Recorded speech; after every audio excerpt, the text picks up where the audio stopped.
Nous vous bénissons tous au nom du Seigneur Jésus-Christ de Nazareth.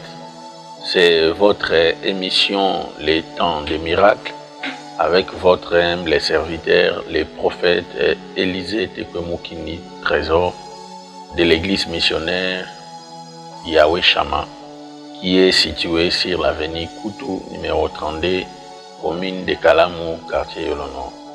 Bien-aimés dans le Seigneur, nous vous saluons tous dans le monde et nous vous souhaitons aussi bonne année pour l'année 2022, l'année qui va bientôt arriver. Et Dieu nous a fait grâce de pouvoir nous accorder le souffle de vie et il a protégé nos familles jusqu'à ce jour.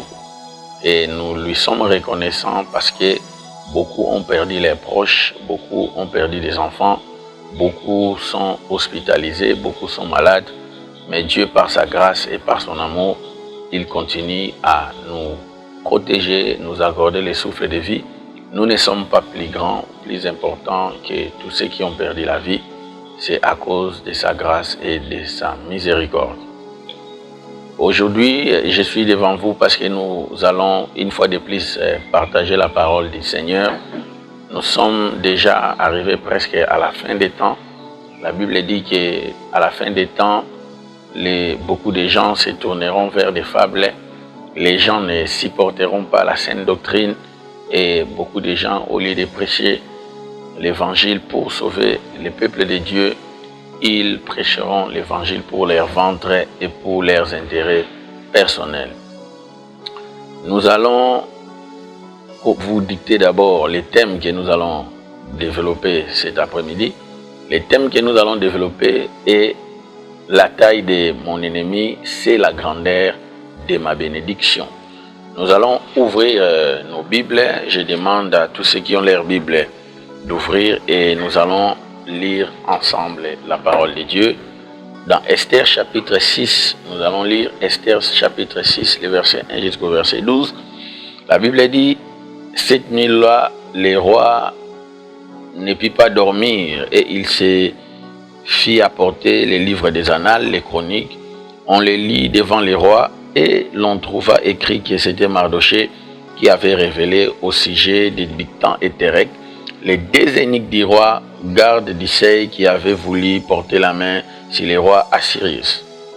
Le roi dit: quelle marque de distinction et d'honneur Mardoché a-t-il reçu pour cela? Il n'a rien reçu, répondirent ceux qui servaient les rois. Alors le roi dit: qui est dans la cour? Aman était venu dans la cour extérieure de la maison du roi pour demander au roi de faire pendre Mardoché au bois qu'il avait préparé pour lui. Les serviteurs du roi lui répondirent: c'est Aman qui se tient à la cour. Et le roi dit qu'il entre. Aman entra et le roi lui dit: que faut-il faire pour un homme que le roi veut honorer? Aman se dit en lui-même: quel autre que moi que le roi voudrait-il honorer? Et Aman répondit au roi: un homme que le roi veut honorer, il faut prendre les vêtements royaux dont le roi se couvre et le cheval que le roi monte et sur la tête duquel se pose une couronne royale. Remettre les vêtements et le cheval à l'un des principaux chefs du roi, puis revêtir la personne que le roi veut honorer et les promener à cheval à travers la place de la ville et crier devant lui: c'est ainsi que l'on fait à l'homme que le roi veut honorer. Le roi dit à Aman: prends tout de suite les vêtements et le cheval, comme tu l'as dit, et fais-le ainsi pour Mardoché, le juif qui est assis à la porte du roi, et ne néglige rien de tout ce que tu as mentionné. Aman prit les vêtements, le cheval et revêtit Mardoché, et il les promena à cheval à travers la place de la ville, et il cria devant lui: c'est ainsi que l'on fait à un homme que le roi veut honorer. Nous allons lire Genèse chapitre 3, les versets 15. Bien aimé, il faut aimer la lecture de la parole de Dieu. La Bible dit, Genèse chapitre 3 à partir du verset 14, l'Éternel dit au serpent: puisque tu as fait cela, tu seras maudit entre tous les bétails et tous les animaux du champ. Tu marcheras sur ton ventre et tu mangeras de la poussière tous les jours de ta vie. Je mettrai une inimitié entre toi et la femme, entre la postérité de la femme, et celle-ci t'écrasera la tête et tu blesseras les talons. Bien-aimés dans le Seigneur, que Dieu vous bénisse abondamment. Je suis venu dire à quelqu'un en ce jour que la taille de ton ennemi est la grandeur de ta bénédiction. Lorsque ton ennemi est roi, sache que tu seras roi. Lorsque ton ennemi est prince, sache que tu seras prince. Lorsque ton ennemi est ministre, sache que tu seras ministre. Lorsque ton ennemi est directeur, sache que tu seras directeur. Ici, lorsque nous avons lu la parole de Dieu, nous avons lu l'histoire d'un homme qui s'appelait Aman et d'un autre homme qui s'appelait Mardoché. La Bible dit que Mardoché était un juif, il était en déportation, il a été amené dans le pays des rois assyriens, qui est le pays des Perses, parce qu'Israël avait péché contre Dieu et Dieu avait dit qu'il les ramènera en captivité. Et lorsqu'ils sont allés en captivité, la Bible dit qu'Israël avait perdu la foi en Dieu, mais il y avait un homme qu'on appelait au nom de Mordecai Mardoché, qui continue toujours à observer la loi de l'Éternel. Bien-aimé dans le Seigneur, même dans les moments des épreuves, même dans les moments des souffrances, n'abandonne pas Dieu. Les épreuves, les souffrances qui peuvent nous arriver dans la vie, ce sont des tests, ce sont des moyens que les Seigneurs peuvent mettre dans nos vies pour pouvoir nous tester et voir si nous resterons toujours fidèles à lui. Esclave, aime le Seigneur. Dans la difficulté, aime le Seigneur. Il y a des troubles dans ton mariage, aime le Seigneur. Il y a des problèmes dans ta santé, aime le Seigneur. Continue à t'attacher à Dieu et Dieu s'élèvera pour pouvoir un jour te délivrer de cette situation et t'accorder la solution à ton problème. La Bible dit que lorsque cet homme Aman, qui était un des principaux chefs du roi Assyrius passé, tout le monde s'est prosterné devant lui. Mais la Bible dit qu'il y avait un homme qui ne pouvait pas se prosterner devant lui parce qu'il avait connaissance de la parole de Dieu. Mardoché ne fléchissait jamais ses genoux devant Aman. Malgré qu'il dormait à la porte du roi, mais il ne fléchissait jamais ses genoux parce que la Bible dit « Tu ne te prosterneras pas devant un homme, tu ne te prosterneras pas devant un objet, tu ne te prosterneras pas devant une statue, tu ne te prosterneras pas devant quelque chose qui a été fabriqué à la main d'homme, mais tu te prosterneras seulement devant l'Éternel ton Dieu qui a créé les ciels et la terre. » Alors Aman, comme il était puissant, il était fort, il pensait qu'il pouvait détruire Mardoché parce que Mardoché, à chaque fois que lui il passait, il ne voulait pas lui obéir. Bien-aimés dans le Seigneur, nous avons des Aman dans nos vies, nous avons des Aman dans nos familles, nous avons des Aman dans nos travails. Il y a des gens toute personne qui te pousse à désobéir à la parole de Dieu pour un avantage plutôt quelconque, pour une promotion, pour une grade, pour une gloire quelconque de ce monde. Cette personne-là est la manne de ta vie. Si tu fléchis les genoux devant un homme, quand tu viendras encore fléchir les mêmes genoux devant Dieu, Dieu n'acceptera pas cette adoration. Parce qu'un homme qui adore un autre homme, c'est une créature qui adore une autre créature. Les créatures ne doivent adorer que les créateurs et non adorer une autre créature comme lui. C'est comme ça que, sachant ces choses, Mardoché ne pouvait pas fléchir les genoux devant Aman. Beaucoup de femmes fléchissent les genoux, perdent leur virginité devant les hommes à cause de l'argent. L'argent peut devenir aussi Aman pour ta vie. La beauté peut devenir aussi Aman pour ta vie. Les biens de ce monde peuvent devenir Aman pour ta vie. Quand tu vois les biens de ce monde, tu peux tuer, tu peux détruire, tu peux sacrifier. Ça devient Aman pour toi parce que toute chose qui te sépare de la gloire et de la présence de Dieu et de l'amour de Dieu est une forme d'idolâtrie pour ta vie. L'idolâtrie n'est pas seulement d'adorer les statues. Quand tu commences à aimer ton mari plus que l'église, quand tu commences à aimer ton mari plus que le Seigneur, quand tu commences à aimer ta femme plus que le Seigneur, quand tu commences à aimer ta femme plus que la parole de Dieu, quand tu commences à obéir à ta femme ou à ton mari plus qu'à l'obéissance de la parole de Dieu, sache que c'est une forme d'idolâtrie. Et cette idolâtrie te séparera de Dieu.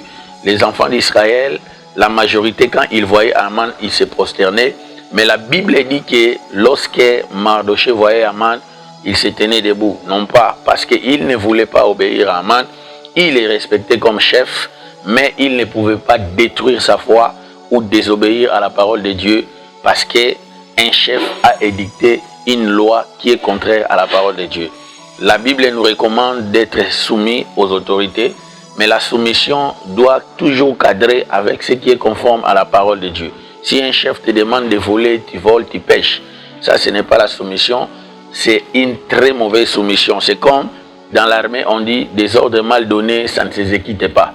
Il faut que les chefs te donnent des ordres qui cadrent avec ta conviction spirituelle et avec ta foi.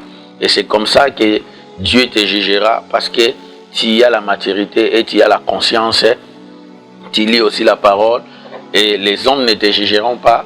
Un jour, nous tous, nous passerons devant les tribunaux de Dieu. C'est pourquoi nous devons nous conformer à la parole et non se conformer au siècle présent ou au système de ce monde. Alors Dieu était du côté d'Aman, de Mardoché plutôt, et Aman cherchait maintenant à détruire Mardoché. La Bible dit qu'il avait fait une potence de 50 coudées pour pouvoir pendre Mardoché. Il voulait que toute personne qui verra Mardoché de mort de loin, qu'il puisse comprendre que c'est à cause de sa désobéissance à Aman que ce problème ou la mort lui est arrivé. Mais Dieu protège toujours ceux qui obéissent à sa parole. Lorsque tu obéis à la parole, mon frère, lorsque tu obéis à la parole, ma sœur, sache que Dieu te protégera.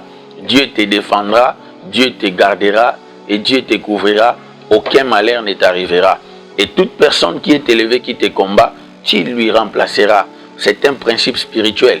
Dieu placera des gens très élevés devant toi pour te montrer la place où tu occuperas dans les jours à venir. C'est pourquoi je te dis aujourd'hui que quand tu es un enfant de Dieu, tu vas quelque part, tu es moins gradé, tu vas quelque part, tu es moins élevé, mais tu vois que ceux qui sont plus élevés que toi te combattent, sache qu'ils sont en train de t'appeler vers ta destinée.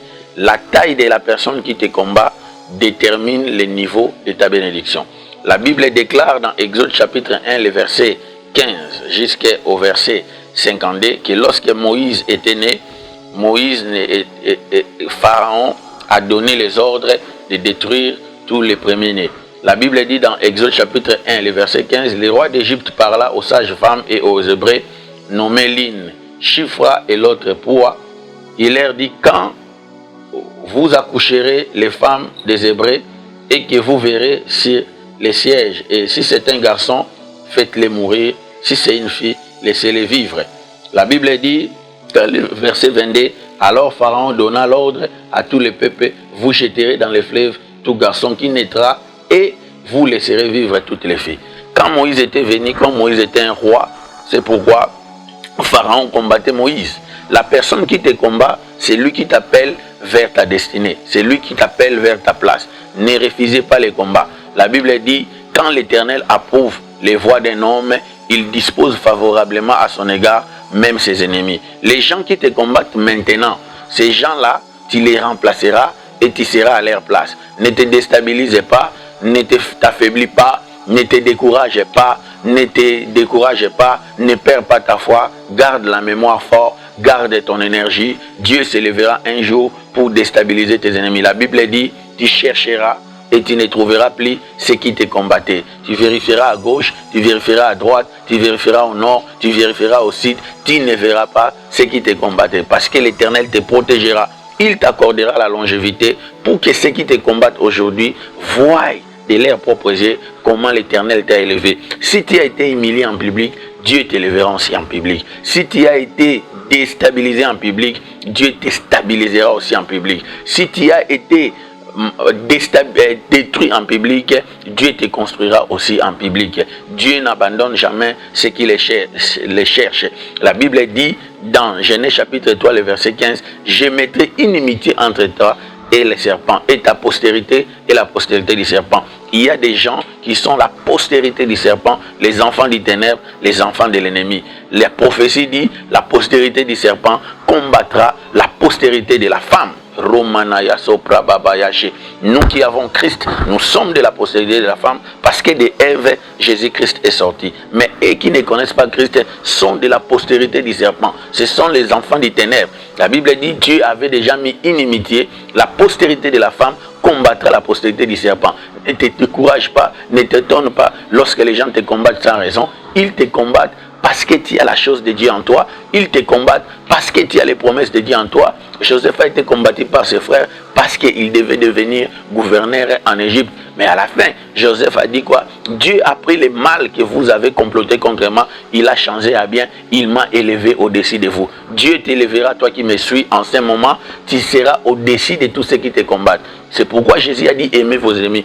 Parce que vos ennemis, c'est eux qui traceront les chemins pour vous amener dans votre destinée. Rimanaya sopra, rata, reka, roboyo sapra, ribeye samanaya kopa, ravaya subramana. Moi j'aime mes ennemis parce que mes ennemis traceront les chemins. La Bible dit que Aman est allé chez les rois pour demander la mort de Mardoché parce qu'il avait levé une potence de 50 coudées. La Bible dit, lorsqu'il était entré dans la cour des rois, le roi a eu l'insomnie. Et quand on est allé prendre les livres des annales, on a ouvert, on a lu sur la page où était écrit l'histoire de Mardoché, que Mardoché avait fait pour sauver le roi lorsque ces deux eunuques, Bigtan et Terek, ont voulu l'assassiner et l'empoisonner. Le roi a demandé quelle marque de distinction a-t-on fait à Mardoché ou a-t-on donné à Mardoché? On n'a dit rien. Et il a posé la question qui est à la cour. On a dit c'est Aman. La Bible dit quand l'Éternel approuve la voix d'une personne,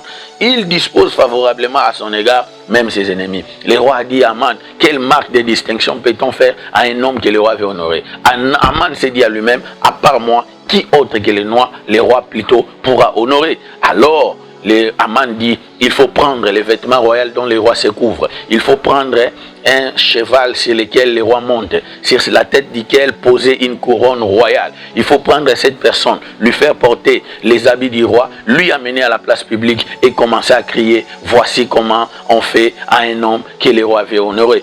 Et la Bible dit, le roi a dit, prends Mardoché qui est à la porte, amène-lui toi qui est un de mes principaux chefs à la place publique avec les habits du roi portés et commence à crier, c'est comme ça qu'on l'en fait à un homme que le roi veut honorer. Bien-aimé dans le Seigneur, tes ennemis traceront les chemins pour ton élévation. De la même façon que Aman avait tracé les chemins pour Mardoché, je vois à l'année 2022, ta bénédiction est en train de venir. Ceux qui te combattent, ils traceront les chemins pour toi. De la même façon que David avait tracé les chemins pour Goliath, de la même façon que toi, on tracera aussi les chemins pour toi par tes ennemis. Ceux qui pensent qu'ils sont en train de te bloquer maintenant, dis-leur que toi tu es un ressort. Quand tu te mets sur un ressort, il faut te mettre éternellement. Parce que les jours où tu bougeras, les ressorts sautera. Je déboute toute personne qui se met sur ta bénédiction au nom de Jésus-Christ de Nazareth.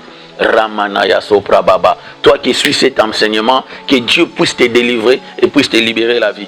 La Bible dit que Mardoché a été transporté par son ennemi et son ennemi criait, c'est ainsi que l'on fait à un homme que le roi veut honorer. Je vois quelqu'un où tes ennemis sont en train de tomber maintenant. Toi qui suis ce message, l'année qui vient, tes ennemis tomberont, Dieu te lèvera. La Bible dit, si l'on forme des complots contre toi, cela ne viendra pas de moi. Et quiconque se liguera contre toi tombera sous ton pouvoir. C'est dans Isaïe 54, le verset 15. Et dans Jérémie chapitre 1, le verset 19, la Bible dit, ils te feront la guerre, mais ils ne te vaincront pas. Pourquoi? Parce que l'Éternel est avec toi.